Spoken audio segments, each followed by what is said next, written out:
In general, there are two types of student loans, federal and private. Federal loans get consolidated together, private loans get consolidated together. They do not mingle.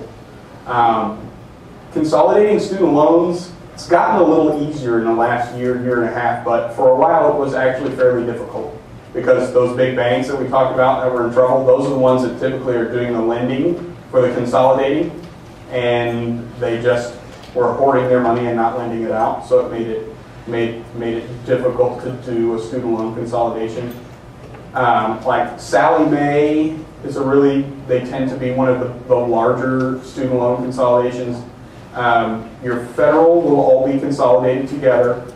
This is not going to be as difficult as you think, at least initially, because when you graduate, and right before and maybe already, you're going to be bombarded with junk mail about consolidate your student loan, call us to consolidate your student loan.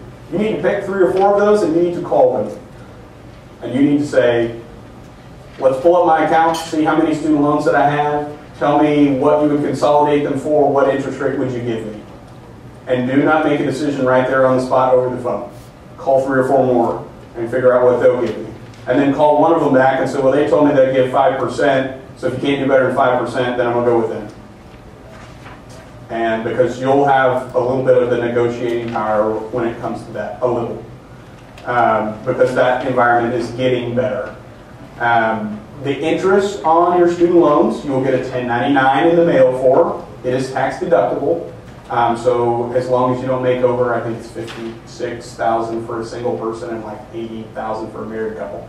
So it is tax deductible up to a certain point. So you'll get a 1099 in the mail to be able to report that on your taxes and get a tax deduction.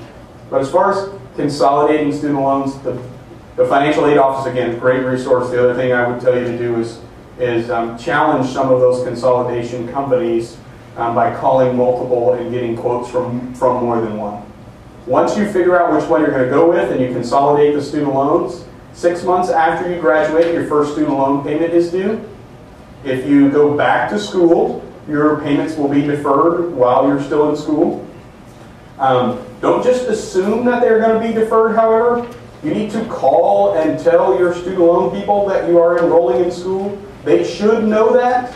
But when you get that bill in the mail and you don't pay it and you're like, I don't have to pay that. That guy told me I'm in school, so that's no big deal. Well, if they don't know that you're in school and then your bills start and you refuse to pay them, the back process of fixing all that is going to be much more difficult than calling the Stafford people ahead of time and telling them, hey, I am enrolled in law school. I want to make sure that you know that so that these are deferred, and they're going to say we need a copy of your enrollment or transcript or whatever to make sure. So if you're going back into school, make sure that your student loan people know that. Would you have to be back to school full-time or grade 4? Or it will depend from student loan to student. It's going to depend. What they're going to ask you for is your income. You're going to say, well, I go to school half the time. And they're going to say, well, how much money do you make? And you say $240,000. And they're going to go, you need to pay these. You know, so it's going to depend on where you're at. The other thing is, and again, I tell you from personal experience, when I got out of school, 6 months later, my student loans were ready to begin. I called and put them in deferment for another year.